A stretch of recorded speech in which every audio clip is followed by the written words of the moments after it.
Buenas tardes a todos, bienvenidos, bienvenidas, les agradecemos que nos estén acompañando en la mesa 2 del Congreso Iberoamericano de Educación Divergente.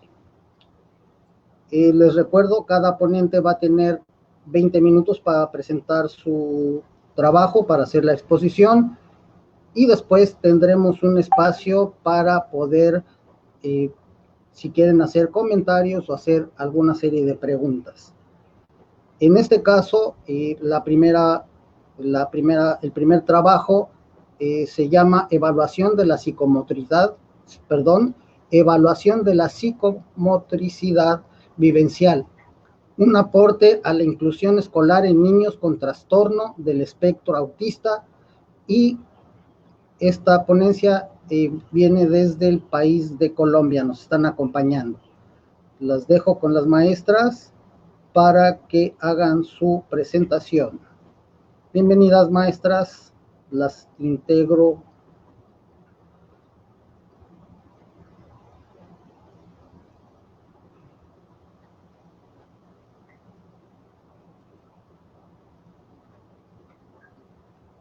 Las dejo para que hagan su presentación. Empezamos, gracias.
Muy buenas tardes para todos. Un cordial saludo para el comité organizador del Congreso Iberoamericano de Educación Divergente. Nuestra propuesta es inscrita en el eje temático Atención a la Diversidad, TDAH y espectro autista.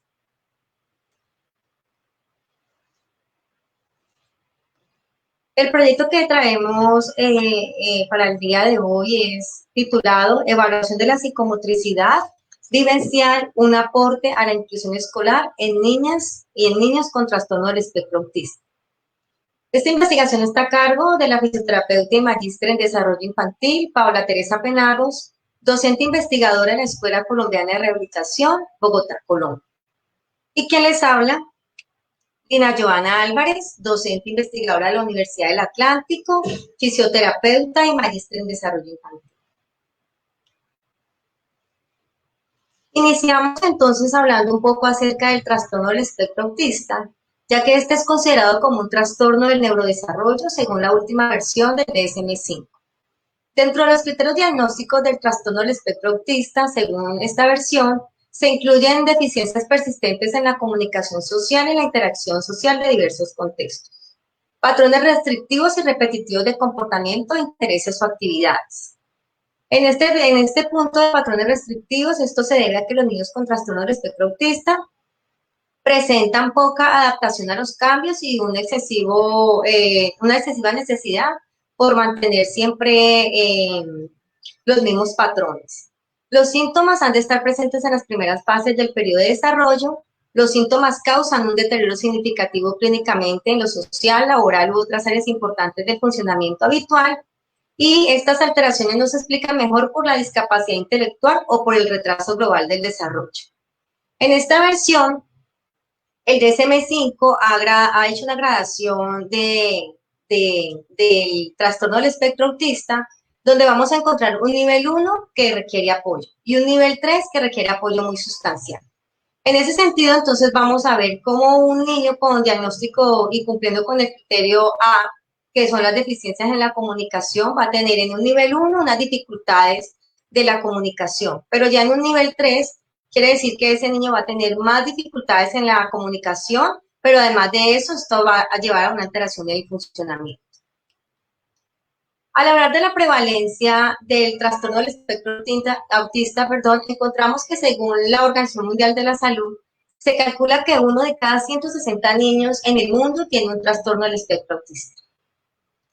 La estadística nacional reporta que la mayoría de los niños con trastorno del espectro autista lo presentan en un nivel leve, es decir, en un 58,3%, mientras que el 34,8% lo presenta en un nivel moderado y un 6,9% a nivel severo. El Ministerio de Salud resalta que esta cifra está en aumento debido a la ampliación de los criterios diagnósticos anteriormente mencionados. Y se estima que aproximadamente un 16% de la población menor de 15 años en Colombia no cuenta con, digamos, unas cifras exactas aquí para poder establecer la prevalencia que tiene el trastorno aquí en el país. Sin embargo, es claro que es un principal motivo de consulta tanto para la neuropediatría como para la psiquiatría infantil. Esto ha llevado entonces a ahondar siempre en la investigación, tratando de establecer criterios para evaluar el desarrollo psicomotor de los niños con trastorno del espectro autista, y encontramos incluso este antecedente de investigación donde Romero y Nereida han querido hacer como una revisión documental acerca de los instrumentos que se emplean para evaluar el desarrollo psicomotor de estos niños, igual que el estudio realizado por González y colaboradores, donde de una u otra manera lo que se está tratando es de aprobar o estandarizar algunas pruebas diagnósticas, no solamente para el TEA, como ya lo vimos, sino que también para identificar cuáles son las alteraciones del desarrollo psicomotor de estos niños. Actualmente entonces nos encontramos con unos instrumentos que, si bien es cierto están estandarizados, estos instrumentos de evaluación parten de un cociente de desarrollo normotípico y no es un desarrollo diferencial. Por lo tanto, entonces encontramos la batería de Víctor da Fonseca, que es una batería que nos hace una evaluación del perfil psicomotor en los niños, entendiendo varios ítems psicomotores, y de una u otra manera esta batería, si la persona está entrenada, está usando más o menos entre 40 y 45 minutos para su aplicación, lo que es bastante tiempo para evaluar un niño.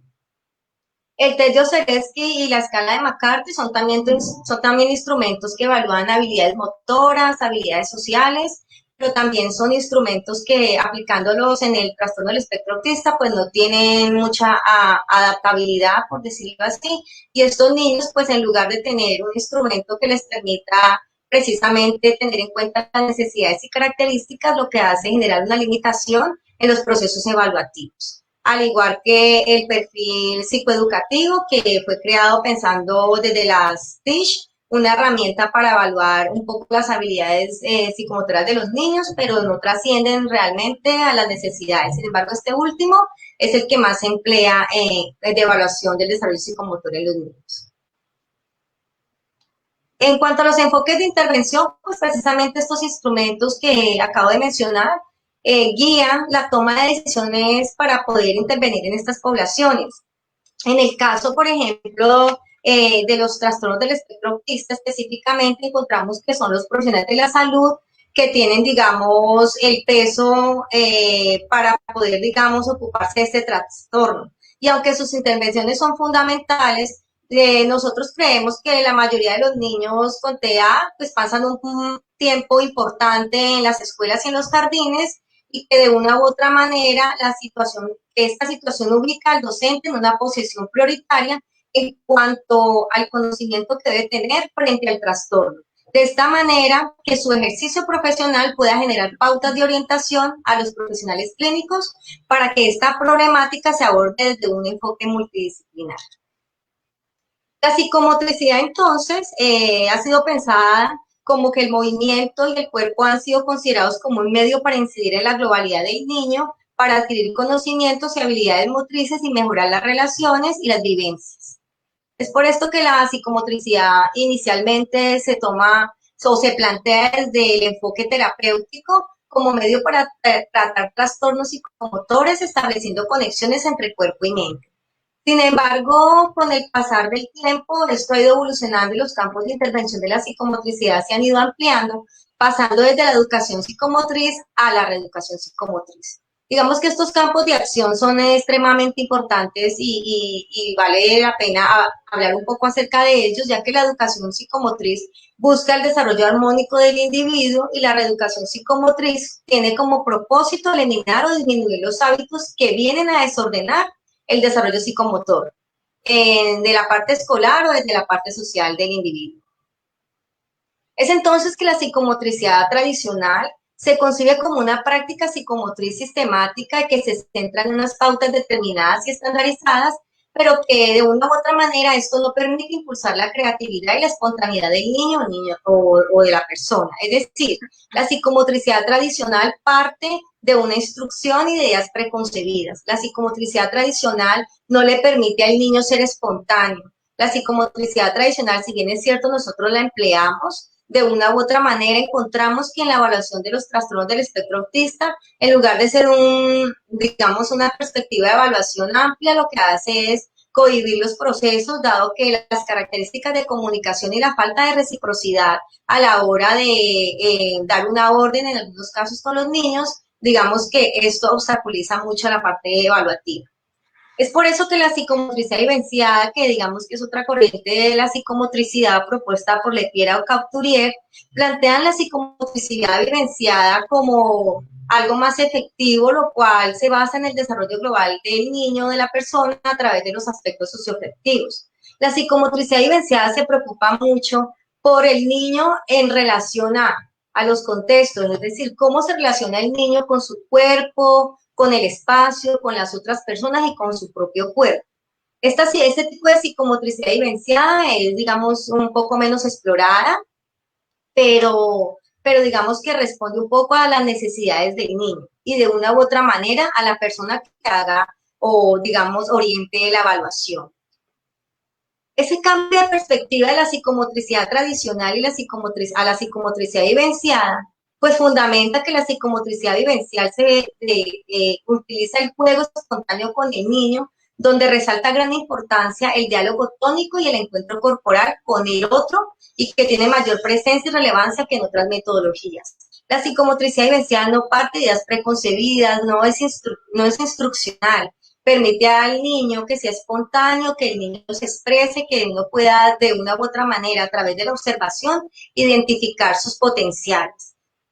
Para ello, para ese cambio de perspectiva, obviamente es clave la formación del docente, gracias a que poder potenciar la práctica psicomotriz, que generalmente uno la ve desde la educación física o el trabajo corporal que lo hacen desde esta asignatura, finalmente no solamente debería verse evocado desde esa asignatura, sino también desde otras en las que el niño pueda interactuar con el entorno, con los objetos, con el espacio, con sí mismo, y que estos espacios obviamente cuenten con una implementación adecuada para poder hacer esas sesiones psicomotrices que lo que van a permitir entonces es poner el cuerpo al servicio del movimiento, proponer situaciones al niño para que él sea capaz de concebir nuevos gestos y expresar sus emociones. De igual manera, promueve la creatividad y la espontaneidad.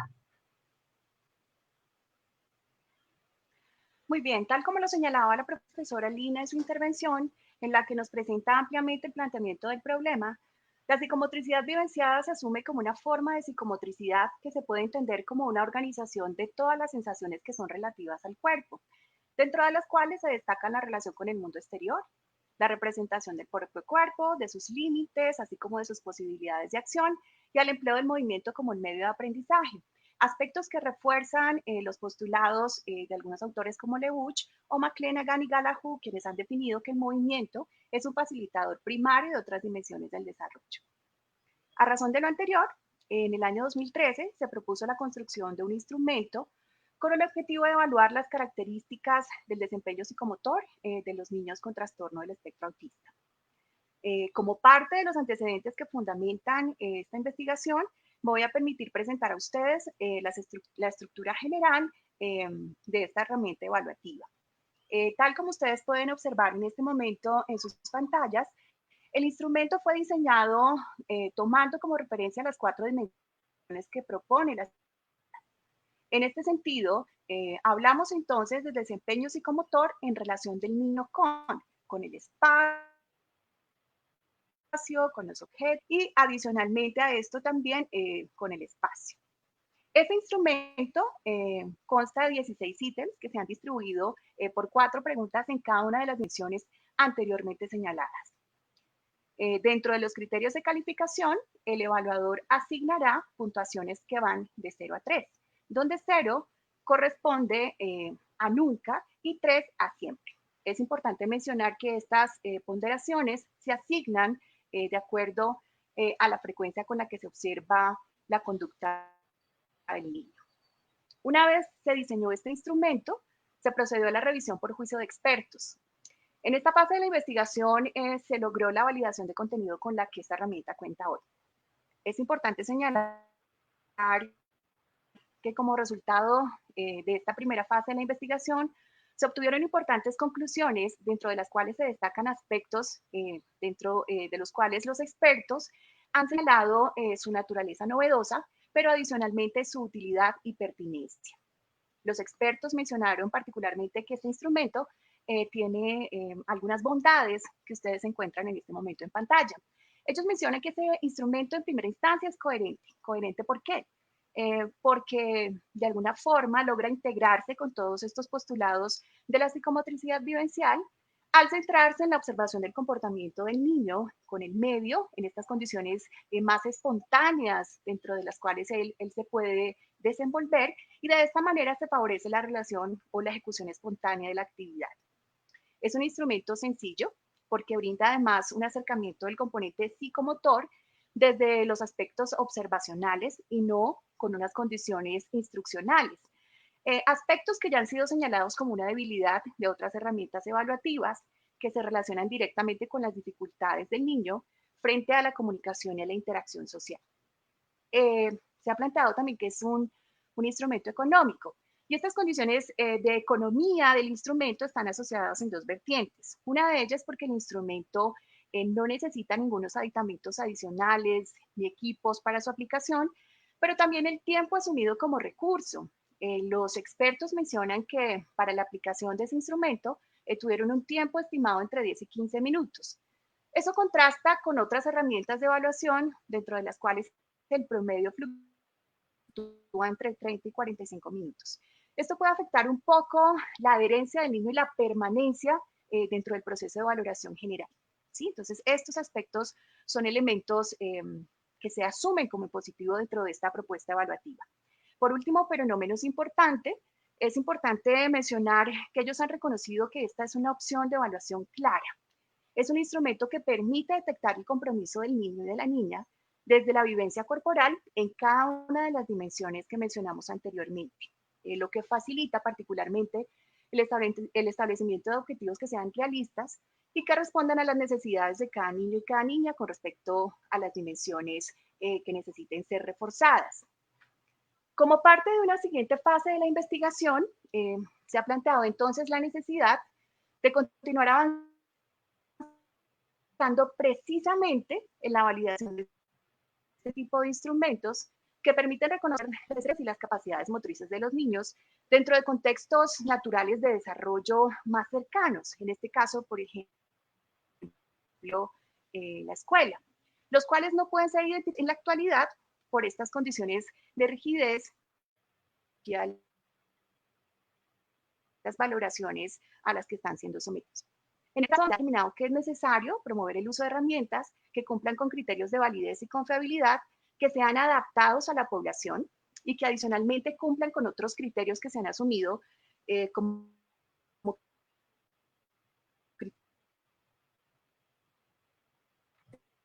criterios de eficiencia, dentro de los cuales que los instrumentos tengan unas características que impliquen que sean de la aplicación y que permitan una mayor accesibilidad para que un mayor nos puedan tener la posibilidad de utilizarlos. A partir de esto, determinar las propiedades psicométricas de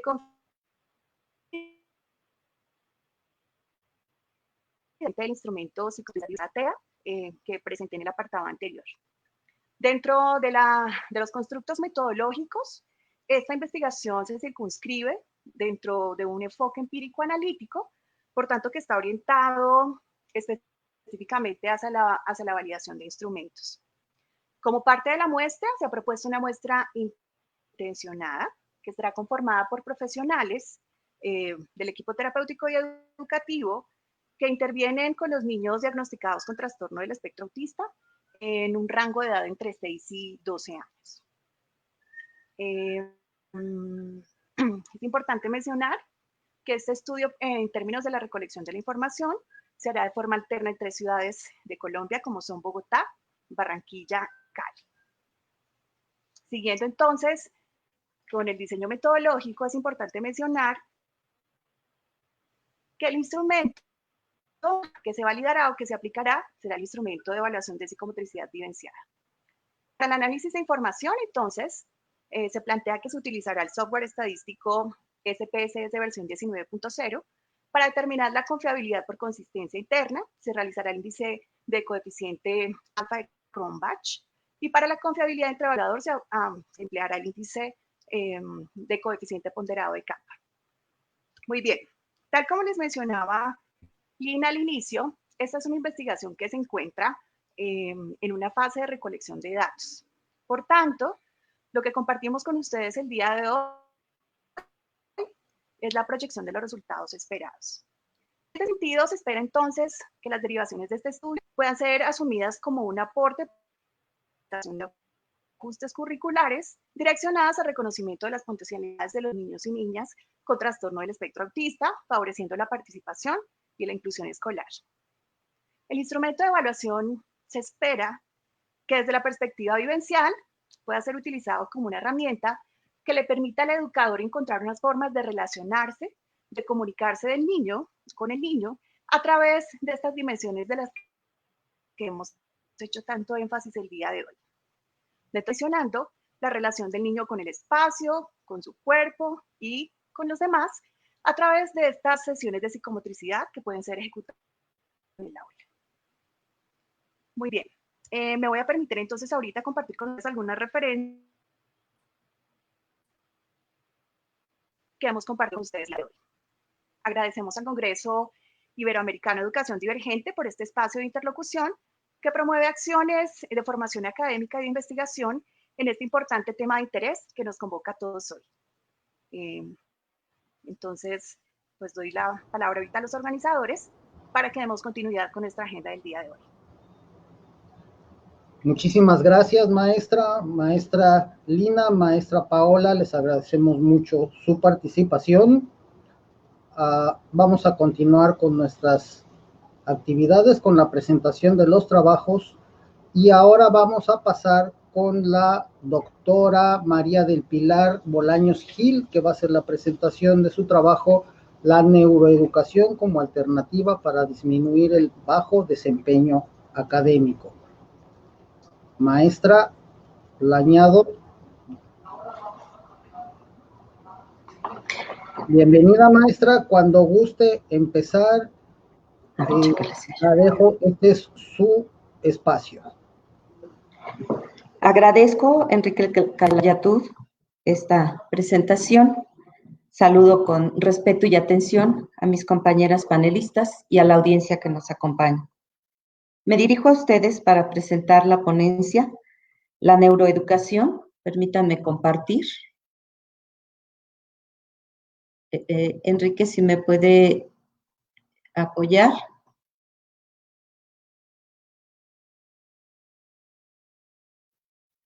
No, me parece que no. Denme unos minutos para poder compartir la pantalla.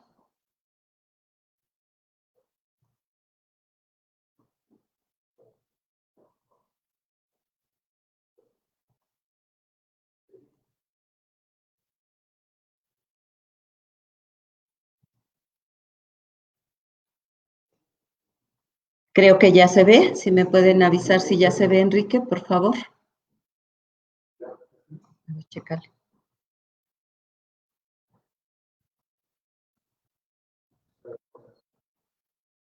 ¿Me pueden avisar si se ve? Muchas gracias.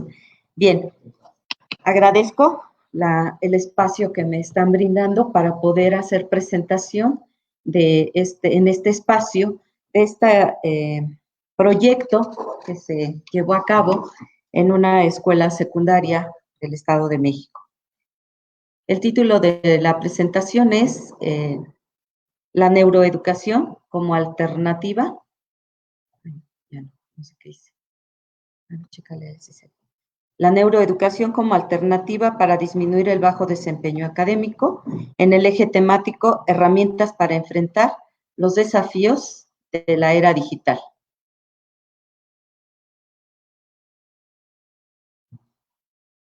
Bien. Y yo en este momento les pido que ustedes diseñen un guante y les presento estas imágenes. ¿Cuál de ellas será la más fácil para que ustedes puedan diseñar el guante? ¿Aquella que tiene el puño cerrado o aquella que tiene la mano abierta y extendida? Ustedes tienen que diseñar ese guante con todas sus características. Leslie Art nos cita que enseñar sin saber cómo funciona el cerebro es como querer diseñar un guante precisamente sin nunca haber visto una mano. Si yo les presento la mano sin los dedos, nos es más complicado hacer esos cortes, esa imagen de los dedos. Si yo les presento el guante, la mano, perdón, extendida, el guante será más fácil de diseñar porque ustedes están viendo cuál es el diseño de esa mano, cómo van esos dedos. ¿Cuántas veces hemos enseñado sin considerar estos procesos de aprendizaje partiendo de ese funcionamiento y cuidado del cerebro? Y es aquí como nos vamos precisamente a cómo aprende el cerebro. ¿Cómo aprende el cerebro? Con ciertas características y ciertas estimulaciones. Debemos estimular la parte física. Debemos estimular la parte neurológica. Debemos considerar esa sinapsis que se da en esa conexión con las neuronas para establecer esa comunicación en los músculos cerebrales, en la parte neurológica. Algo que también es muy importante considerar, la alimentación. Esta debe ser sana y, por supuesto, una hidratación. Algo que debe ir de la mano con los útiles, los instrumentos para que el chico asista al aula y en casa es su termo o su recipiente de agua. Debe estarse hidratando en todo momento. Otra parte importante es distinguir esas áreas del cerebro que se dedican o que están encargadas de las áreas del conocimiento. Algo que también nos puede funcionar es establecer retos, desafíos, metas. Podemos partir estableciéndolas nosotras, pero después ellos mismos deben de estarse generando esas metas. Al mismo tiempo que podemos ahí generar el estrés positivo ante ese reto, ante esa incertidumbre de alcanzar ese desafío que les estamos generando, nos puede ayudar bastante. Y algo que es de suma importancia, la cuestión emocional. Esas emociones deben ir de la mano en este proceso de aprendizaje. Las neurociencias, como tal, nos están empezando a aportar elementos hacia la neuroeducación. Ya en la conferencia matutina, la doctora Mayra nos hablaba un poquito acerca de estos procesos y que efectivamente esta neuroeducación todavía no está conformada como una ciencia como tal. Sin embargo, los aportes que está haciendo al ámbito educativo son valiosos y hasta el momento se le puede considerar como una ciencia social nada más. Estas neurociencias han dado lugar a una nueva visión dirigida hacia esta noble labor de la enseñanza, donde se pretende o se basa en la generación de estrategias y tecnologías educativas centradas en el funcionamiento del cerebro. La neuroeducación está pretendiendo unir las neurociencias y la educación en la búsqueda de estrategias de enseñanza basadas en cómo aprende el cerebro. Y Enrique Mora nos lo dice en todo momento, enseñar con emoción. Tenemos que unir las neurociencias que nos aportan la estructura y funcionamiento del cerebro, la parte médica, la psicología con los productos y con las conductas y procesos sociales. Y la pedagogía, pues, está dirigida hacia el proceso de aprendizaje. Si unimos estas tres ciencias o estos tres elementos, pues podemos llegar a esta neuroeducación. El error que se ha cometido es que nos centramos en la parte cognitiva, dejando de lado la parte emocional y la parte cerebral que tiene que estar unida.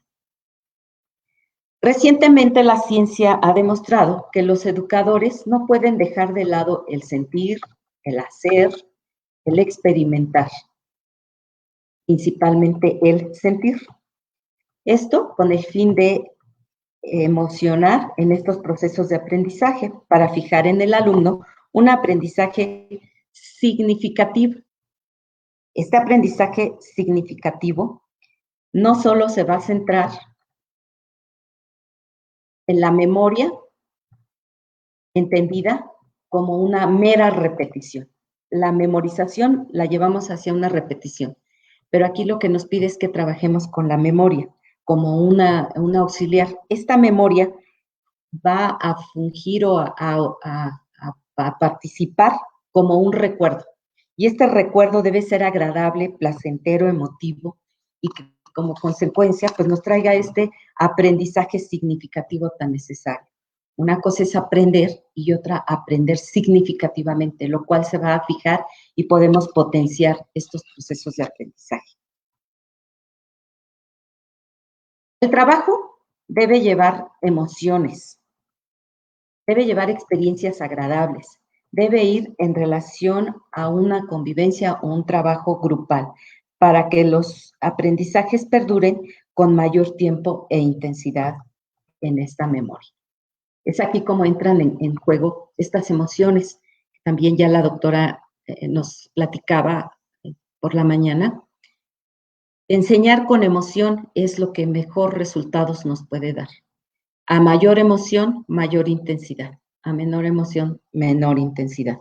Estudios neurológicos han demostrado que cuando el alumno aprende en un estado emocional positivo, las sustancias químicas naturales segregadas en el cerebro se vuelven fijadoras de la memoria. Por esto, a mayor emoción, mayor fijación del aprendizaje en la memoria.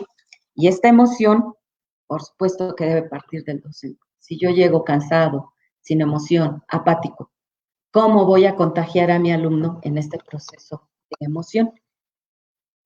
Y aquí tendríamos que considerar algo que nos incluye esta parte de las neurociencias, las neuronas espejo. Estas neuronas espejo nos invitan o nos llevan a imitar lo que estamos viendo. Y si el alumno nos ve emocionado, se va a emocionar. Si nos apasionamos, se va a apasionar. Si nos apagamos, por supuesto que se va a apagar. En la parte teórica, Caicedo, 2016, nos menciona que la neurociencia se centra en la comprensión del aprendizaje del individuo, de cómo aprende y cómo esta información se puede usar para desarrollar métodos de enseñanza más efectivos. Otro referente, que es mi favorito, Mora, 2014, ¿sí?, nos dice que la neuroeducación es una nueva visión de enseñanza basada en el cerebro, donde nos permite tomar ventaja de los conocimientos a partir de cómo funciona el cerebro, integrando la psicología, la sociología, la medicina. Esto en un intento de mejorar y potenciar tanto los procesos de aprendizaje como los de memoria para mejorar la enseñanza, tanto en alumno como en profesor. Significa evaluar y mejorar la preparación del que enseña, que es el profesor, y ayudar a facilitar el proceso de quien aprende. Individualidad a cualquier edad. Nuestros alumnos aprenden en distintos ritmos, pero todos tienen la capacidad de aprender. Este binomio de enseñanza-aprendizaje que nos ocupa hoy en día es la preocupación de investigadores de la educación, de autoridades educativas, de las sociedades, de los mismos docentes en la búsqueda de teorías de aprendizaje, de la integración de nuevos modelos educativos. Aquí en México tenemos pues el plan, el nuevo modelo curricular 2000, pues yo creo que ya es 2020 porque cada año se va actualizando. Contempla parte de esta neuroeducación, sin embargo, todavía nos falta mucho. En esta búsqueda de teorías, en el presente proyecto, se plantea la pregunta: ¿se puede hacer uso de los descubrimientos de estos hallazgos en el campo de la ciencia para disminuir el bajo desempeño académico? Y nos lleva a generar una propuesta en este proceso, en el cual vamos a trabajar una descripción del problema, una metodología, resultados, hallazgos, relevancia y conclusiones. En la descripción del problema surge la inquietud y se aplica a un grupo de alumnos de tercer grado de educación secundaria en la materia de matemáticas. ¿Por qué tercero de secundaria? Porque es el último nivel para pasar al siguiente espacio educativo, que es educación media básica. Los alumnos deben llevar las herramientas, los aprendizajes necesarios. Si ellos pasan solamente con un número y no con un conocimiento, posiblemente puedan ingresar, pero dudosamente lograrán terminar. Es por eso que se pretende apoyarles para que salgan con las herramientas necesarias. En esta metodología se seleccionan a 20 alumnos que presentan ciertas características, como son un rezago académico, conductas antisociales, apatía, falta de responsabilidad y todos los nos y quejas que podamos encontrar. Este proyecto se da en un proceso de acompañamiento pedagógico con alternativas de desempeño académico y estrategias de aprendizaje basadas en cómo aprende el cerebro y las recomendaciones que de ahí se emanan. Se aplica un examen diagnóstico a los alumnos que se canalizaron para que podamos conocer el nivel de logro de los aprendizajes o conocimientos necesarios. Se aplica un cuestionario tanto a alumnos como a docentes, a los alumnos para saber su estilo de vida y a los docentes para saber sus necesidades. A partir de ahí se genera un plan de trabajo titulado Matemáticas solo para inteligentes. Este plan de trabajo es una carta descriptiva donde se consideran una secuencia didáctica, inicio, desarrollo, cierre, pero en cada una de ellas se incluyen una activación cerebral a través de una ejercitación física.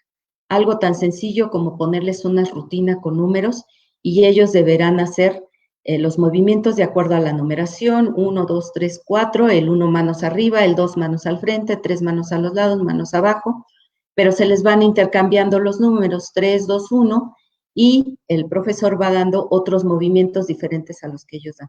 En ese momento se activa la cuestión neurológica porque el chico tiene que empezar a coordinar y se le prepara para empezar el trabajo. Y a partir de ahí se generan actividades con música, ellos escogen la música, se les generan retos, se usan plataformas, se usan ejercicios, se usa material lúdico en cada uno de los temas aplicados. En los resultados obtenidos, los alumnos, por supuesto que cambiaron de actitud. Al momento de coordinar, se activa esa función cerebral. Los alumnos mencionan que quieren ser atendidos y tomados en cuenta. Ellos logran resolver los ejercicios con mayor facilidad y acierto. Se hace necesario que se hagan actividades donde el alumno pueda aprender de manera más agradable. Se aprende que a partir de sus errores pueden ellos aprender y corregir, y esto se da en un ambiente de respeto en todo momento. Estos alumnos superaron su deficiencia académica y se logró un avance en este desempeño, tanto académico y en la cuestión personal de los alumnos.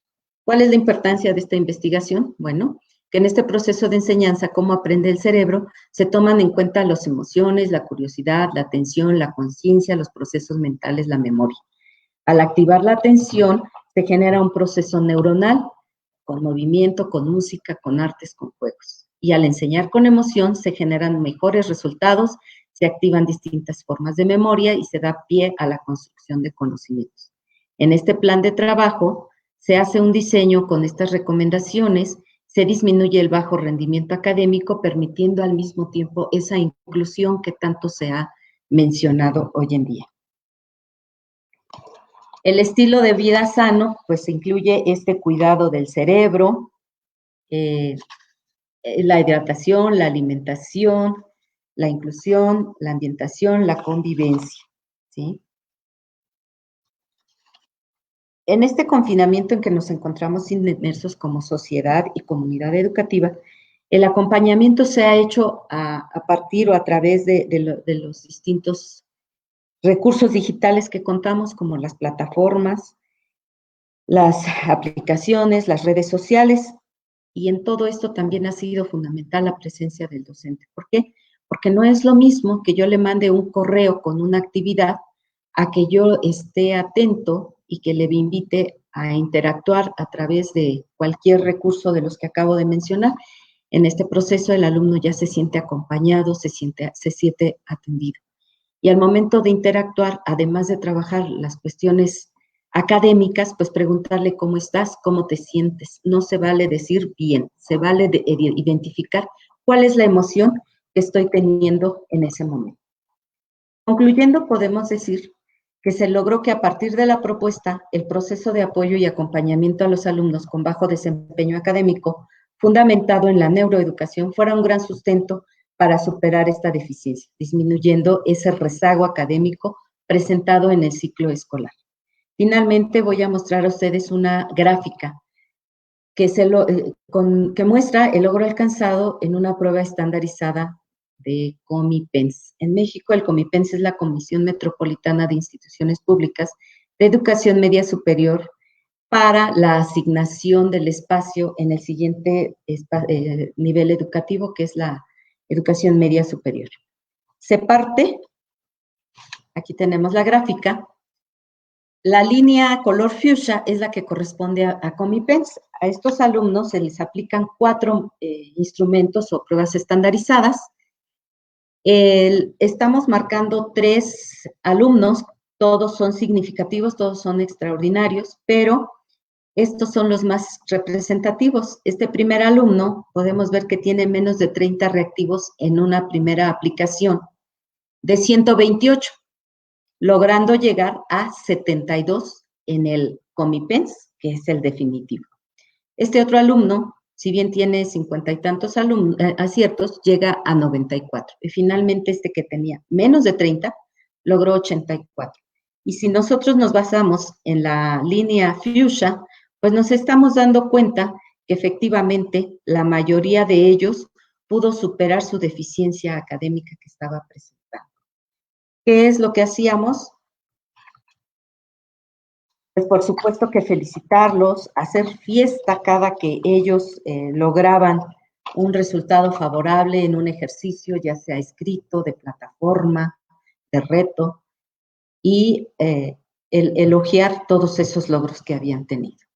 En los últimos años, neuroeducación y neurociencias han aportado todos los conocimientos e investigaciones sobre cómo aprende el cerebro. En el ámbito educativo, dentro de este proceso, lamentablemente no ha sido muy difundido y se ignora este aspecto. Nos enfocamos únicamente en la parte cognitiva, desatendiendo esta cuestión emocional, psicológica, la parte sináptica, la plasticidad cerebral. Recordemos que el cerebro es plástico. No es cierto que se mueren las neuronas. Definitivamente ese es un neuromito. El cerebro tiene la facilidad de ajustarse a nuevas situaciones. Y eso es lo que hacemos en este taller de matemáticas solo para inteligentes. Al no considerarlo, no se genera un ambiente de aprendizaje con un clima de confianza, libre de presiones, que permita al alumno adquirir un aprendizaje significativo.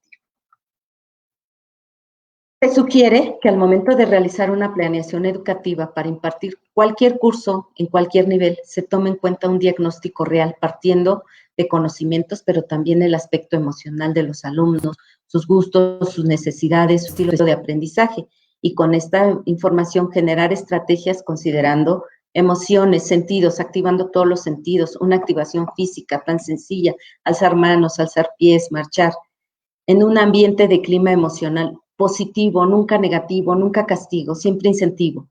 La música es nuestro mejor aliado y el movimiento. No pretendamos que nuestros alumnos no se muevan y estén rígidos. Esto debe generar un agradable proceso de aprendizaje, llegando así a ese aprendizaje significativo. Agradezco la atención prestada y el haberme permitido compartir con ustedes esta experiencia que se tuvo en el ciclo escolar anterior. En este ciclo escolar se está aplicando a todos los alumnos Lamentablemente, la pandemia en la que nos encontramos ya no me ha permitido estar en completo contacto con los alumnos. Sin embargo, seguimos en comunicación. La mayoría está atenta a las indicaciones y dispuestos a trabajar. Eso ha sido muy gratificante para su servidor.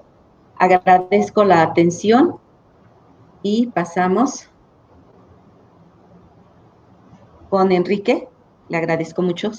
Muchísimas gracias, doctora María del Pilar Bolaños. Y ahora vamos a pasar a ver la exposición del siguiente trabajo con la maestra María de los Ángeles Carmona y la maestra Leticia Castillón Contreras. Les voy a compartir, les voy a añadir. Maestra está. Buenas tardes. Buenas tardes. Buenas tardes. Les recuerdo, tienen 20 minutos y después pasamos a diálogo, debate, respuesta de preguntas. Las dejo, es suyo el espacio. Bienvenidas, gracias por estar con nosotros y es su espacio. Muchas gracias. Pues permítanme compartir una pantalla.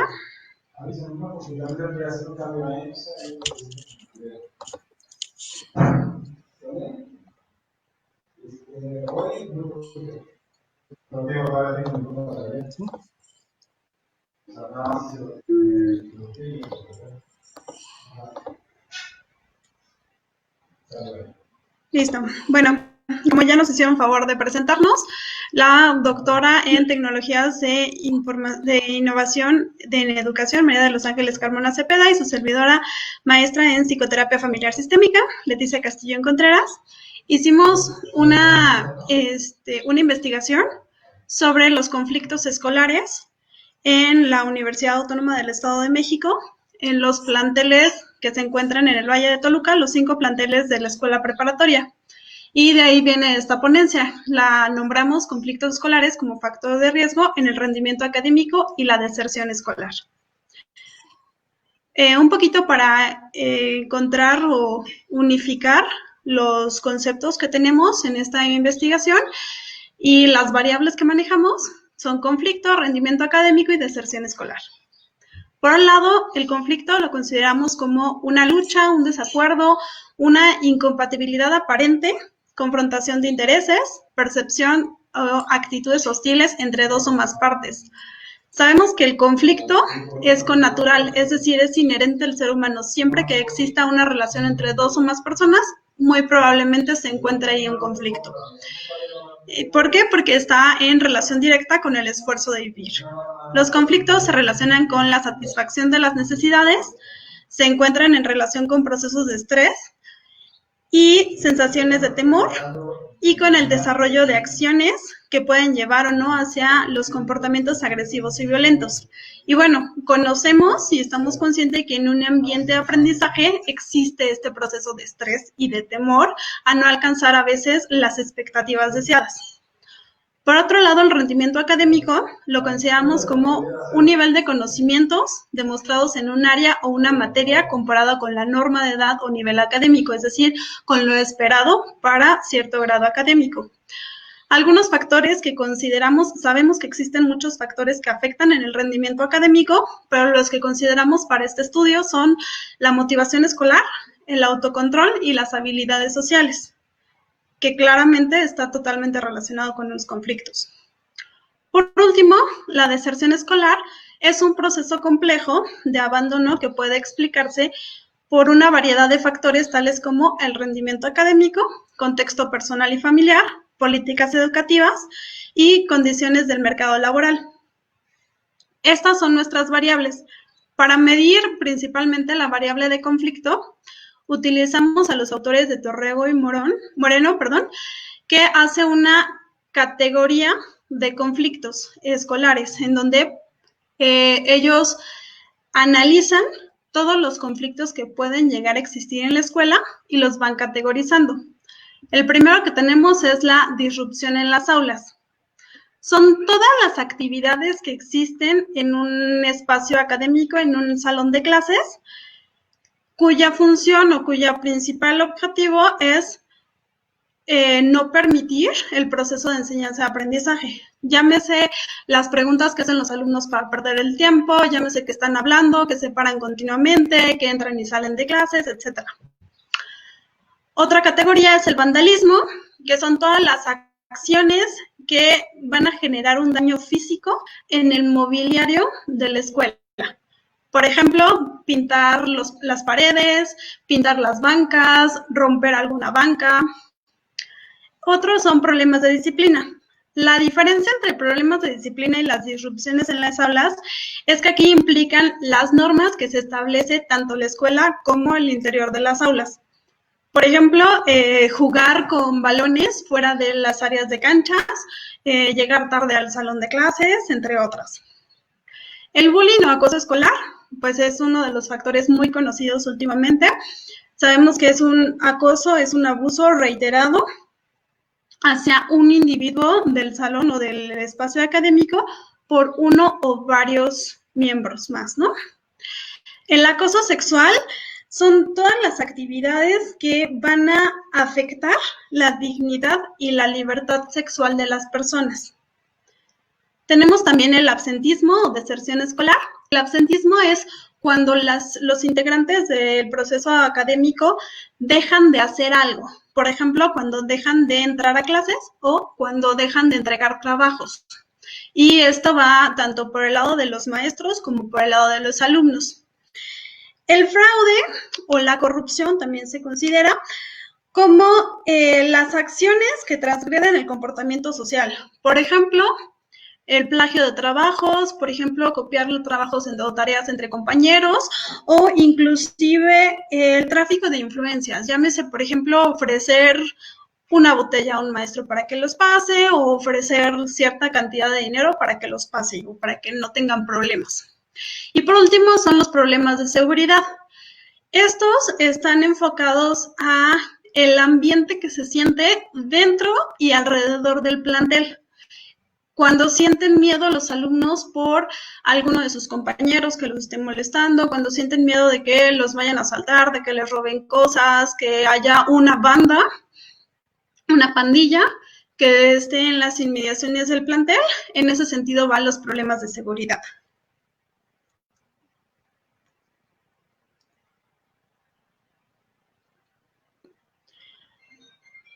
Bueno, dentro de nuestra metodología, el objetivo de esta investigación se enfocó en detectar la incidencia de los tipos de conflictos como un factor de riesgo en la deserción escolar. Es decir, sabemos que existe el conflicto, pero ¿cuáles son los que se presentan? Al menos en estas 5 planteles del Valle de Toluca, de la Universidad Autónoma del Estado de México. Bueno, con la metodología, la población que utilizamos o que incidimos fueron 10,000 alumnos inscritos en los 5 planteles que se ubican en la ciudad de Toluca durante el semestre 2019B. Este semestre implicó desde el mes que cursaron desde el mes de agosto del 2019 a enero del 2020. Nuestra muestra estuvo conformada por 2,883 alumnos de tercero y quinto semestre, con edades entre 15 y 19 años de edad, de ambos sexos y de ambos turnos, con niveles socioeconómicos desde bajo, medio alto. Tenemos alumnos de zonas rurales o semiurbanas y de la zona urbana. Nuestro estudio fue un estudio descriptivo y estuvo compuesto por 2 fases. La primera fase es la parte cuantitativa. Se elaboró un cuestionario de una escala tipo Likert, conformada por 45 reactivos, para poder se utilizó el coeficiente de discriminación de reactivos y el coeficiente de alfa de Cronbach. La segunda fase estuvo integrada por entrevistas a alumnos a través de grupos focales, con un total de 52 alumnos de los 5 planteles. El cuestionario fue aplicado vía electrónico para hacerlo más ágil y poder estar en todos los planteles y en los diferentes turnos. Si no, me haces favor de recorrer las diapositivas, Leti, porque creo que, no sé si se ven. Dentro de nuestros resultados los dividimos por cada uno de la tipología de conflictos. Y bueno, encontramos que los alumnos aceptan y están totalmente de acuerdo en muchas ocasiones en que sí se presentan de manera bastante generalizada en las escuelas. Por ejemplo, en el vandalismo nos encontramos con un 94% de aceptación de los alumnos. Entre lo que se les preguntaba estaban los daños a instalaciones escolares, a talleres, a bancas, a baños, a sillas, laboratorios, escritorios, arrancar hojas, pitar, dañar en general el mobiliario de la escuela.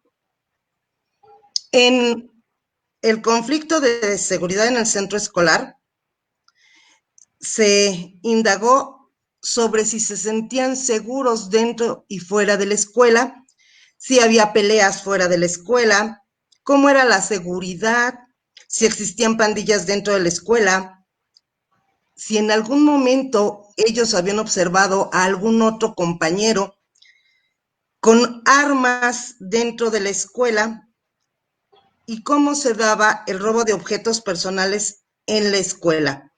En algunos, por ejemplo, la seguridad nos dicen que el 30% dice que se siente poco seguro fuera de la escuela.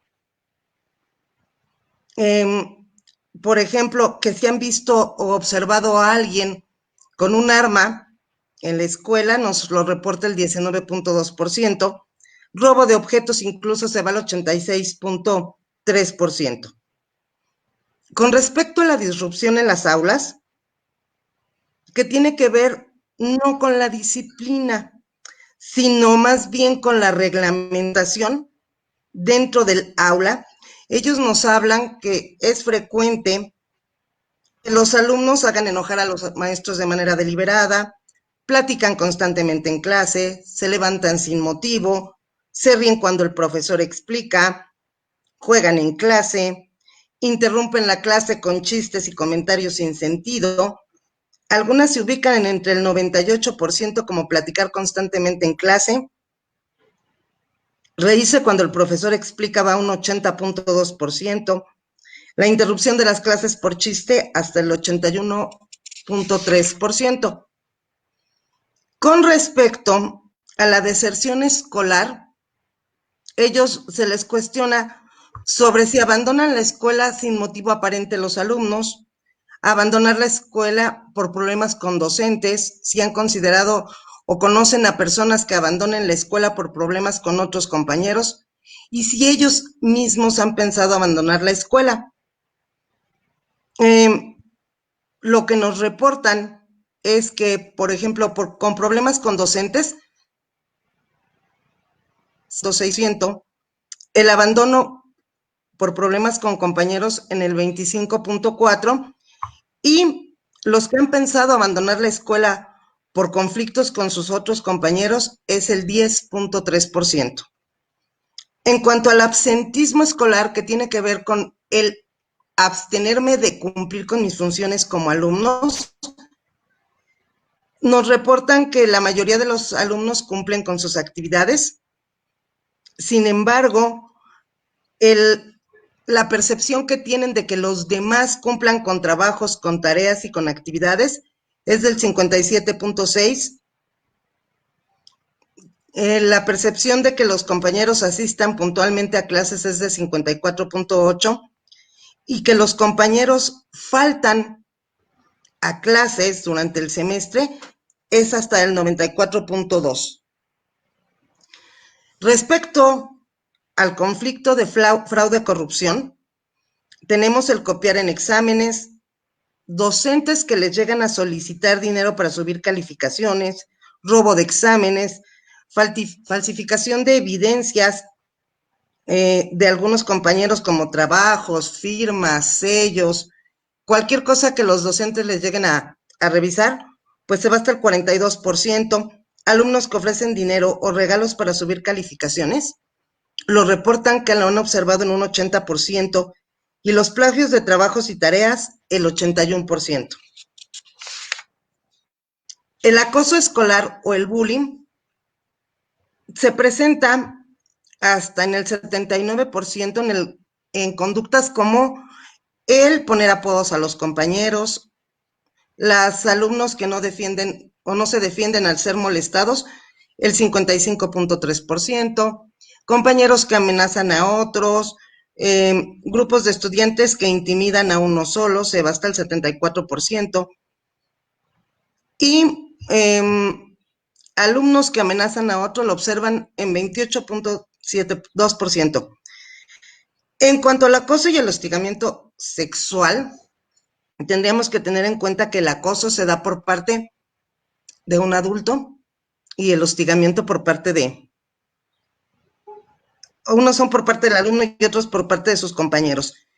Nos dicen que los compañeros que hacen insinuaciones sexuales se presentan el 51.9%, el hablar en doble sentido el 61.2%, tocamientos o caricias inadecuadas el 37.5%, docentes que hacen insinuaciones sexuales a alumnos o alumnas en 21.4%. Si ellos han recibido alguna insinuación sexual por parte de los docentes, lo reportan el 9.1%. Los docentes tocan o acarician con fines sexuales, lo reportan en un 13.9%. En cuanto a la disciplina, tiene que ver con estas reglas que hay desde una reglamentación en la universidad y en los planteles de la escuela preparatoria. Y bueno, si los alumnos se van de clase, lo que comúnmente se llama matar clase, se van, todo el grupo decide, lo llegan a reportar en 68.4%. Que van en estado de ebriedad, que abandonan la escuela en horarios de clase, que juegan fuera de los salones en horarios de clase, agresiones físicas o verbales a docentes y hablar con groserías entre alumnos, ¿no? Algunas van hasta el 94.6%, como el hecho del lenguaje inadecuado y hablar con groserías. De manera general, cuando tuvimos los grupos focales y las entrevistas a profundidad con los alumnos, pues ellos nos intentan dar una explicación de por qué se presentan todas esas conductas y cómo las están observando y cómo las están vivenciando, ¿no? Incluso se obtuvo información de casos y situaciones muy concretas y específicos que ellos observan, y que todos estos conflictos están alterando la forma en la que ellos conviven en la escuela, cómo se sienten, cómo se relacionan entre ellos, el hecho de que algún alumno, por ejemplo, recibido con una calificación por ser familiar de algún maestro o porque lo conozcan y que no cumpla con calificaciones, es obvio que va a generar conflictos, ¿no? El hecho de que los alumnos vean que algún alumno le ofrece calificaciones al maestro genera conflictos entre ellos. Todas estas conductas, si las observan, van a generar mucho malestar entre ellos y bueno, las situaciones, los conflictos, algunos de estos incluso los podemos observar que llegan hasta cierto grado de violencia, ¿no?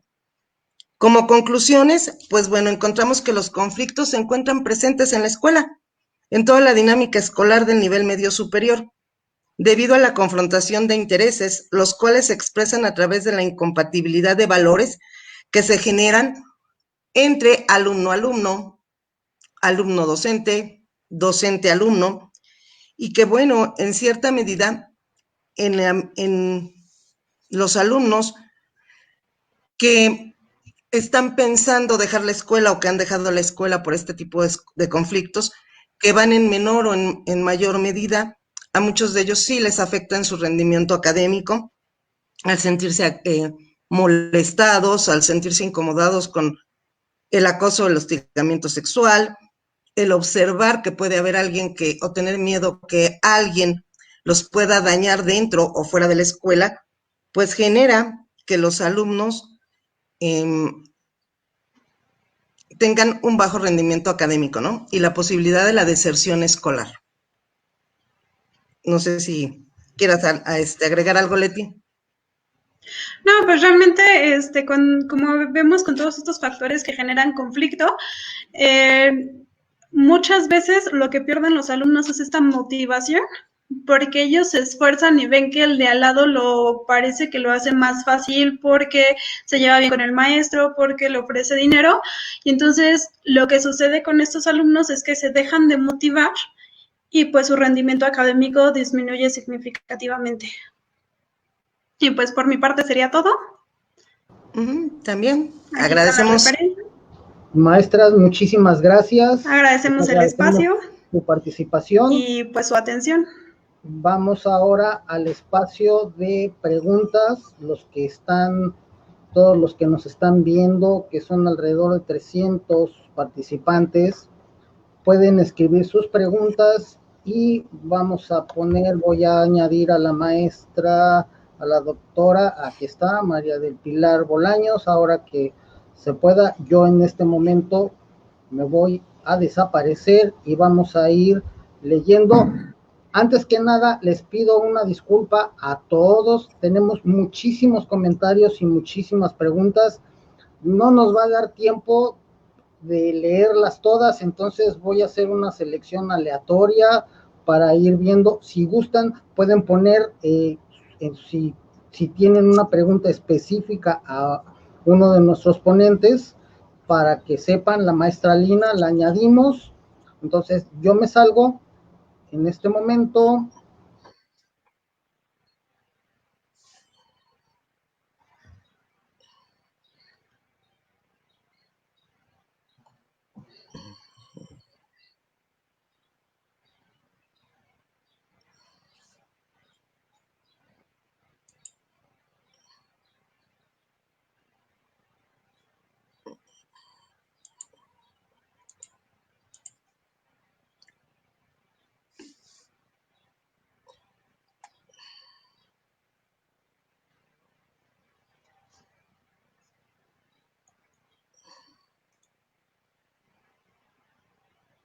Bien, ¿quién va a participar?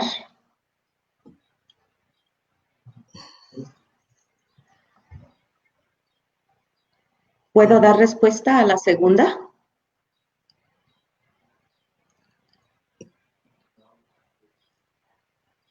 Me parece que la pregunta seleccionada es para la doctora Pilar. Dice, ¿cómo sería el aprendizaje de un alumno con espectro autista que posee problemas psicomotrices? Sí, permíteme. No es para... Sí, no, es que es para la maestra Lina y Paola, esa primera pregunta. La segunda pregunta sí sería para su servidora. ¿Cómo influyen los ejercicios de gimnasia cerebral en el proceso de enseñanza de los alumnos? ¿Me permiten contestarla o quieren participar la maestra Lina y la maestra Paola? Si Enrique nos apoya a organizar esto. Ya salió. Sí. Bueno, bien, pues. Participo. Adelante, maestra. Adelante, maestra.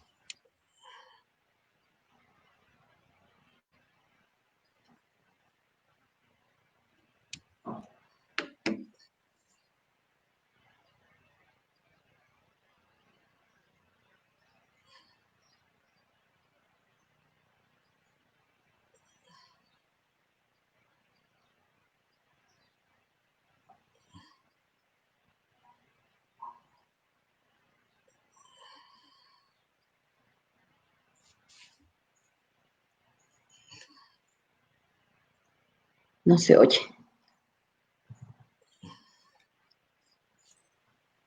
Ahora sí, disculpen, ya, ahora sí. Ya está. Qué pena con ustedes. Ya está. Sí, bueno. La pregunta es, ¿cómo sería el aprendizaje de un alumno con espectro autista que posee problemas psicomotrices? La mayoría de los niños, por no decir todos, diagnosticados con trastorno del espectro autista, pues tienen un gran compromiso en su desarrollo psicomotor y por ende los problemas de aprendizaje estarían a la orden del día con esta población. Sin embargo, precisamente, y tal como trató nuestra ponencia, la psicomotricidad vivenciada la empezamos como a reconocer como una herramienta y una estrategia para poder tratar con ellos, en el sentido de que muchos de estos niños llegan a un aula escolar y se encuentran con unas barreras, puesto que sus dificultades en la comunicación y la interacción social, al igual que sus movimientos repetitivos y restrictivos, pues también generan, digamos, dentro del aula un contexto de tensiones del docente hacia el estudiante con diagnóstico, pero también de tensiones frente a cómo incluir, ¿cierto?, este niño con estas características. La psicomotricidad vivenciada, que es esta propuesta que nosotros traemos precisamente desde la evaluación, digamos que pretende romper un poco con la manera en cómo se trabaja con ellos y que estos resultados a partir de esta evaluación vivencial que le permite al niño interactuar de una forma más libre y más natural, permite entonces entrar como a analizar un poco su comportamiento y la relación que éste tiene con los objetos, con el espacio, con su propio cuerpo, con los demás, y a partir de allí entonces empezar a centrarse en las reales necesidades que no van directamente con que el niño, digamos, pueda solamente socializar, como muchas veces se trata es que ellos encajen o que le permita ser incluido en un aula, sino que permita a través de la vía corporal poder trabajar la globalidad del niño en relación a todos estos componentes que son tan importantes para la parte psicomotriz. No encerrarnos solamente en que el niño pueda hacer una habilidad motora fina o motora gruesa, porque lo que vemos es que el niño presenta cierta resistencia en sus patrones de comportamiento, pero cuando va al aula también queremos como que él mantenga esas conductas. Y precisamente esas conductas repetitivas, lo que puede causar en el niño es precisamente que se amarre más a ellas y no le permita una libertad y tampoco se ha visto como ese aprendizaje que él pueda tener en el aula. Muchas gracias.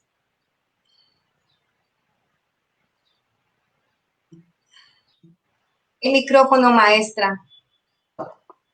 Perdón, gracias. Esto de la tecnología. Terrible. Bien, muchas gracias. Para esta siguiente pregunta, ¿cómo influyen los ejercicios de gimnasia cerebral en el proceso de enseñanza de los alumnos?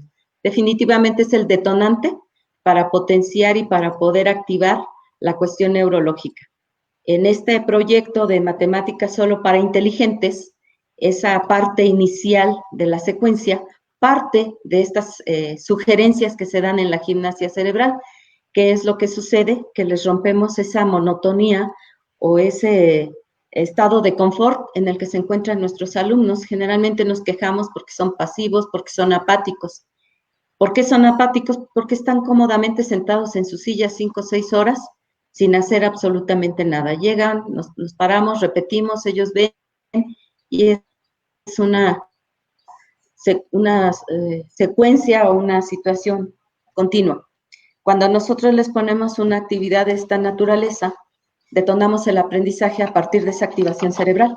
El chico tiene que activar las neuronas al momento de hacer actividades porque finalmente tienen que ellos llevar una secuencia, un seguimiento y para ello tienen que activarse. Entonces, al inicio de una sesión es muy recomendable utilizar esta gimnasia cerebral, lo que hemos llamado también pausas de activación física o una activación nada más.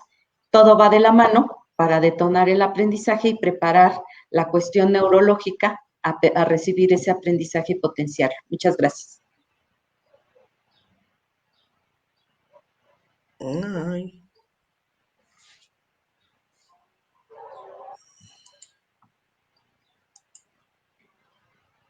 No sé para quién va dirigida, cómo ayudar a aquellos alumnos.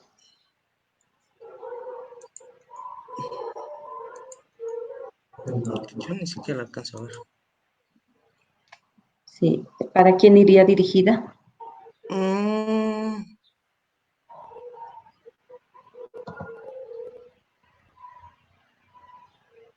Supongo que para nosotros, ¿no?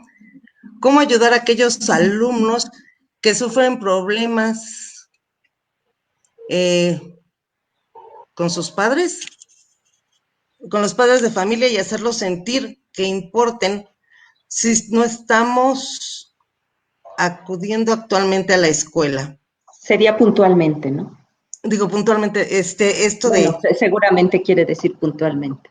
Puntualmente. Bueno, pues yo creo que en este momento la comunicación de los alumnos con cualquier docente es un vínculo para poder detectar problemas si están teniendo situaciones familiares conflictivos, ¿no? Por lo menos dentro de nuestra universidad y aquí en el gobierno del Estado de México se publica constantemente lugares, números telefónicos en donde se puede acceder a atención psicológica para poder apoyar a los alumnos, ¿no? Incluso de manera gratuita y vía telefónica. Entonces yo creo que ahorita, bajo estas circunstancias que son pues apremiantes y que todos se encuentran bajo una situación difícil de estrés y que es más fácil sufrir muchos problemas familiares en cuanto a violencia, pues es recomendarles, ¿no? Y estarles difundiendo esta información para que puedan acudir de manera telefónica a poder a recibir atención psicológica y de apoyo ante cualquier problemática familiar.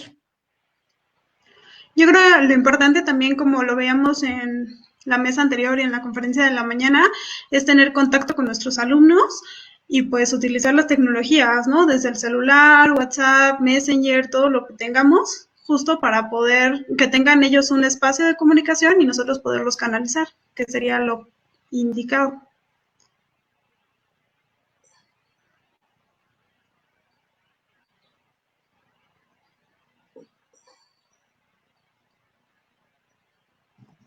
Bien, muchas gracias. ¿Qué tipos de ejercicios se le deben brindar al alumno para que la neurona desarrolle sus funciones de manera adecuada? Además de la gimnasia cerebral, por ejemplo, ¿qué postura debe de desarrollar el docente al momento de brindar su clase y hacer que la neurona despierte? Aquí estaríamos hablando de 3 elementos muy importantes, que son la emoción, el sentir y la curiosidad.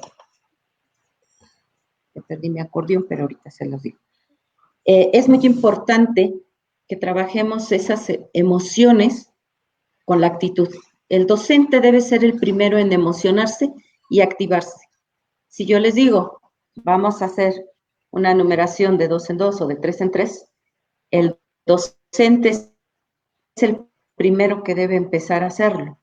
Además de la gimnasia cerebral, debemos establecer esos retos, esas metas a alcanzar, pero con motivación y con alegría, todo con emoción, todo con sentir, todo con alegría. El docente debe ser el primero en llegar alegre a la clase, debe ser el primer motivado y enamorado de la enseñanza y transmitirla así a los alumnos. Regreso a esta parte, las neuronas espejo, y se los leo textual, siendo un grupo de células cerebrales que se pueden activar al momento de realizar una acción y o cuando se observa a realizar la misma. Esto aplica tanto en acciones como en expresiones emocionales. Esa es la mejor manera de activar la cuestión neurológica en nuestros alumnos. Muchas gracias.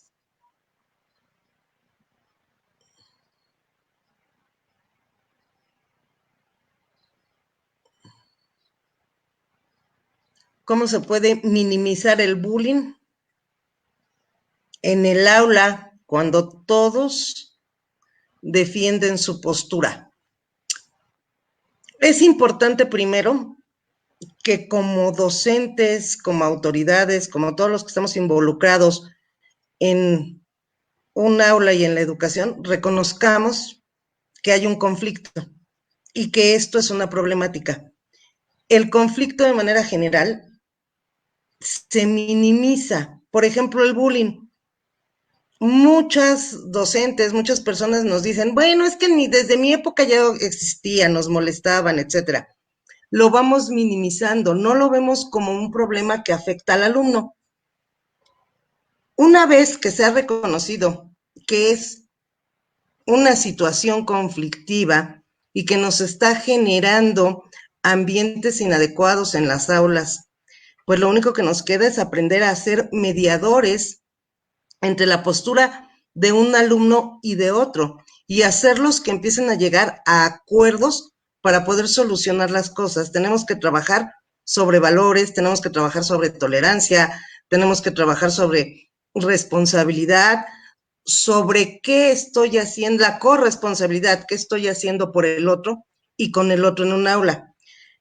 Desafortunadamente, hasta el momento, no nos han enseñado a convivir, ¿no? No hay, si bien muchos de los planes de una educación para la paz, esta educación para la paz no se ha estado implementando, queda nada más en el discurso. Y hacemos como que no vemos o hacemos como que algunas acciones, pero que no están impactando directamente en el aula. Entonces sí es necesario. Adelante. Perdón. La realidad es que a veces muchos docentes creemos o actuamos de manera de si no lo veo, si no lo hago caso, va a desaparecer, porque si yo empiezo a ver qué es lo que está sucediendo, el problema se va a hacer más grande, ¿no? Y lo más importante aquí en cualquier caso de conflicto y sobre todo de bullying es verlo, que seamos conscientes de eso, no hacerlo pequeño, no minimizarlo, sino enfrentarnos a él como viene. Y lo que dice la maestra, aprender a mediar y aprender a convivir, enseñarle a nuestros alumnos, con nuestro ejemplo, cómo convivir.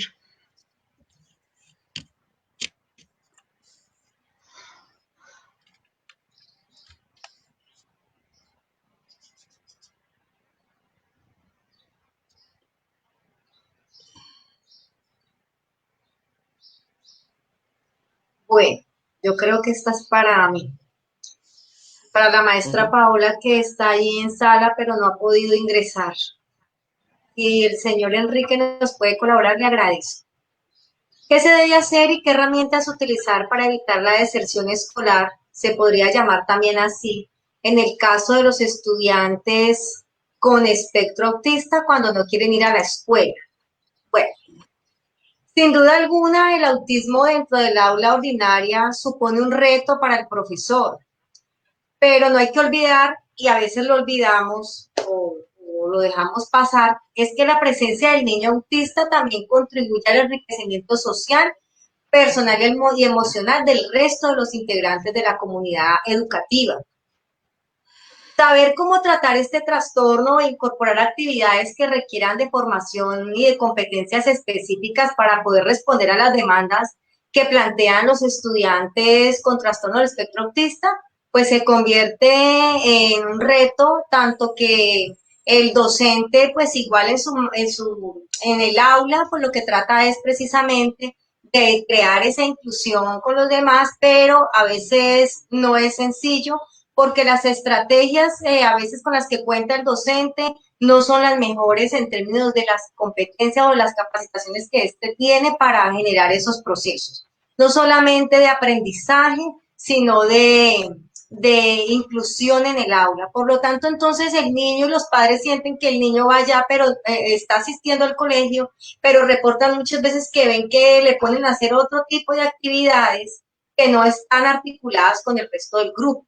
Entonces el niño igual, los padres dicen, no, pues continuar llevando al niño para acá, entonces mejor lo llevo donde anteriormente lo llevaba, donde hay más niños con trastornos del espectro autista, que por lo menos allá todos están haciendo lo mismo que él va a estar haciendo. Es una realidad a la que nos enfrentamos y que nosotros como fisioterapeutas tratamos de ganar funcionalidad en el niño y a partir de instrumentos más amigables como el que estamos proponiendo, precisamente queremos que el niño cuando esté incluido en un aula escolar pueda realmente incluirse y pueda tener una adaptación. Creo haber dado respuesta a tu pregunta.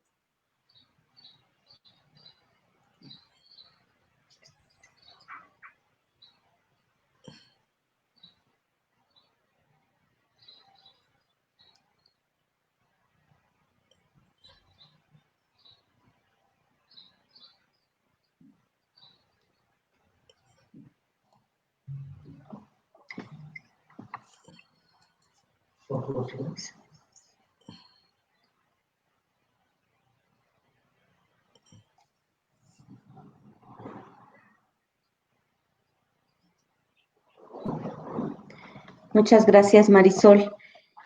Pues efectivamente, lo mencioné en la presentación y lo reafirmamos con lo que usted está comentando. En México no se está auxiliando de estas herramientas. Lamentablemente no está difundida esta parte de las neurociencias, la neuroeducación, primero porque todavía no están consolidadas como una ciencia y segundo porque no se les difunde, solamente se aborda el proceso aprendizaje desde la parte cognitiva, nos centramos en la parte pedagógica, pero no fusionamos la parte psicológica y emocional. Eso hace que no los incluyamos en esta metodología y precisamente este proyecto de investigación es parte de mi tesis doctoral, donde considero una planeación incluyendo en esa secuencia didáctica todas estas estrategias. Y me permito invadir un poquito el espacio de las compañeras en esta pregunta anterior con las neuronas espejo. Definitivamente al chico autista, no autista, al chico con rezago y con no rezago, el aplicar las neuronas espejo les permite a ellos brincar esa brecha. ¿Por qué? Porque si nosotros los tratamos con amor, les enseñamos con amor y con el ejemplo, podemos jalarlos hacia otro ambiente de trabajo, de cordialidad y respeto.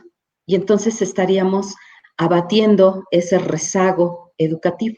Estamos abatiendo ese déficit de aprendizaje que nosotros mismos con nuestra actitud estamos generando. No generalizo, por supuesto, pero en mi caso funcionó favorablemente.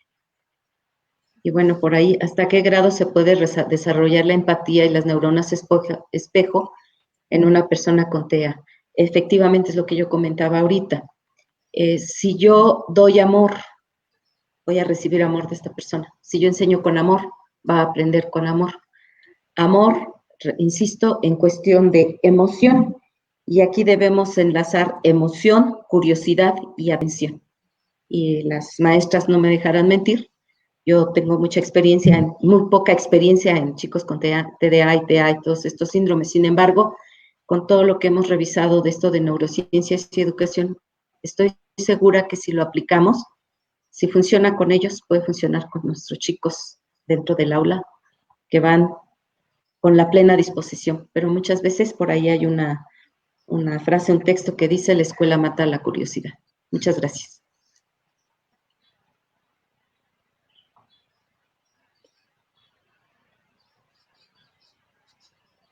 Perdón, esta última, bueno, la completo. Estas neuronas espejo van de la mano con la empatía. Si yo genero un ambiente de cordialidad, voy a recibir esa cordialidad. Si yo genero respeto, voy a recibir respeto. Si yo genero emoción, voy a recibir emoción. Y esto es lo que lleva de la mano hacia esa empatía. No es difícil, pero tiene que salir de adentro y de uno. Muchas gracias.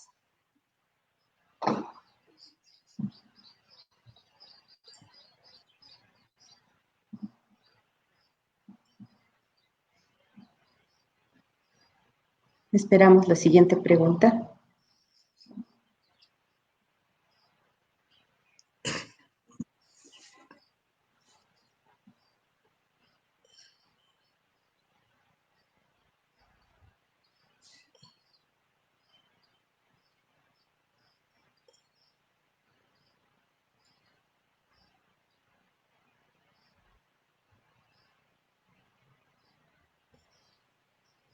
Bueno, creo que va para la maestra Paola y para mí, dada nuestra ponencia, cómo aplicar la psicomotricidad en nuestro currículo para la mejora de los aprendizajes. Bueno, creo que esta pregunta va en sintonía con la primera que nos hicieron con relación al tema de la psicomotricidad y el aprendizaje. Y la psicomotricidad siempre propone el cuerpo como medio para los trastornos psicomotores, y como nace la psicomotricidad, nace de la terapia psicomotriz pensada precisamente en los trastornos. En los currículos, de una u otra manera, para mejorar los aprendizajes, siempre está, digamos que lo más cercano al trabajo psicomotor lo hace en la asignatura el profesor de educación física. Sin embargo, vemos que, o no sé cómo será en otros países realmente, pero puedo hablar por Colombia, y es que la asignatura de educación física se viene a impartir más que todo desde el primero de primaria. En ese sentido, el niño pierde toda una experiencia de estimulación psicomotriz en los primeros años.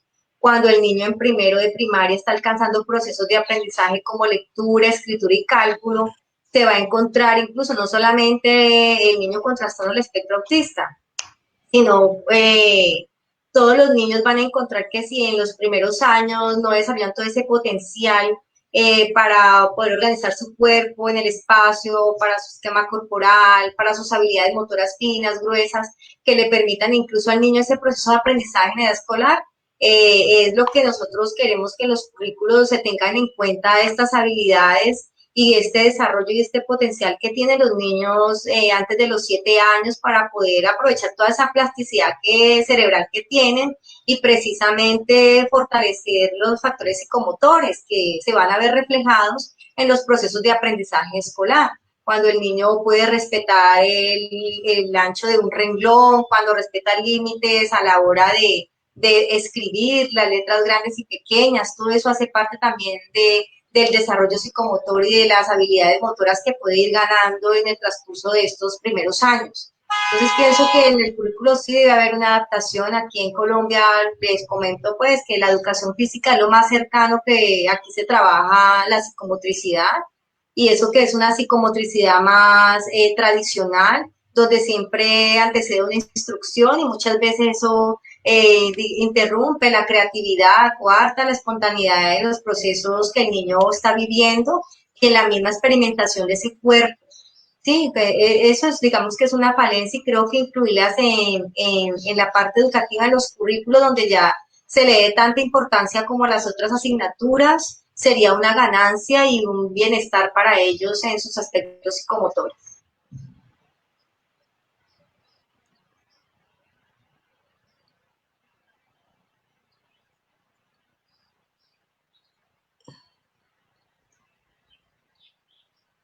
Ok, esto es para nosotros, dice para las maestras Leti y María de los Ángeles. ¿Qué estrategias recomiendan para hacer frente a los conflictos detectados en los alumnos? No sé, curiosamente, este semestre que inició, que tuvimos contingencia, en la universidad hubo un fenómeno muy curioso. Empezaron a hacer muchas manifestaciones en varios planteles sobre justo la violencia que existe y el acoso y hostigamiento sexual que existe en la universidad. ¿Qué es lo que se ha hecho? Claro, estamos como un poquito en stand-by con la contingencia, pero, por ejemplo, algo que creo que es bastante interesante y es bastante fructífero es trabajar con los maestros en el sentido de educarlos para identificar la violencia. Estamos en diversos diplomados sobre educación para la paz, que justamente este aprendizaje para aprender a convivir es lo que nos ha dado, o es lo que creemos que nos va a dar muy buen resultado. Sobre todo, no minimizar los conflictos, enfrentarlos, cuestionarlos, y pues yo creo que también muy importante es tener el apoyo de las autoridades para, no quiero decir sancionar, pero sí para hacer acciones repercutivas sobre estos conflictos. Por ejemplo, también han habido, han suspendido a maestros por situaciones de acoso, que creo que es bastante fructífero. Sí, es importante, como ya lo hemos mencionado, ¿no? La parte de la convivencia, desafortunadamente como adultos tampoco estamos educados. Leía yo en algunos de los comentarios, ¿no? Que, bueno, ahora se está iniciando con la resolución de conflictos desde la educación preescolar. Nosotros los chicos que tenemos, que llegan a nivel medio superior, bachillerato, preparatoria, no vienen con mucha de esta educación, ¿no? En casa tampoco la tenemos. Los docentes tampoco estamos capacitados para trabajar, reconocer y poder brindar algún proceso de solución.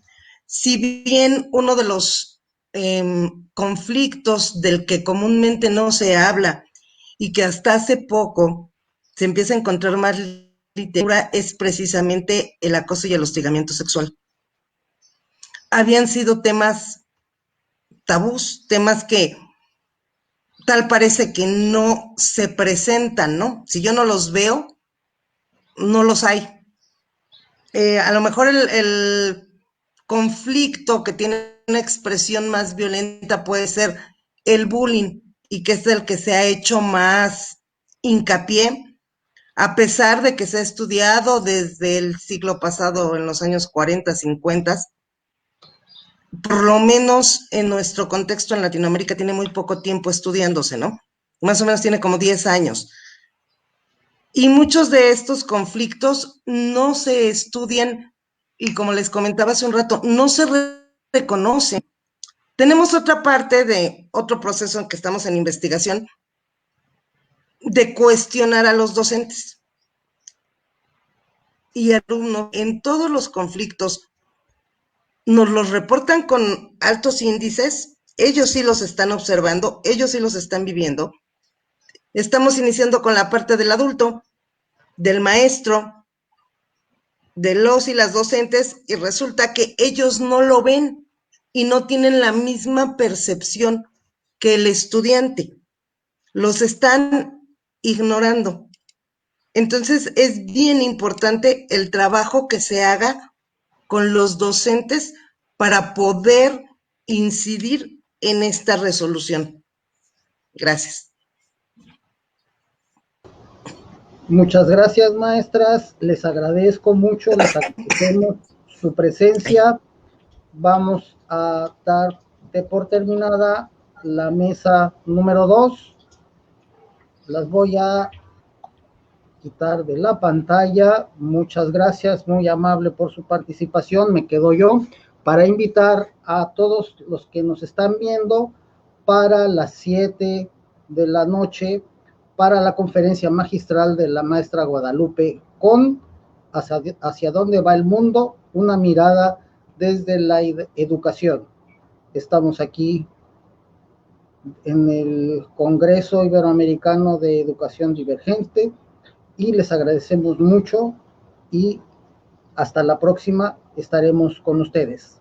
Buenas tardes.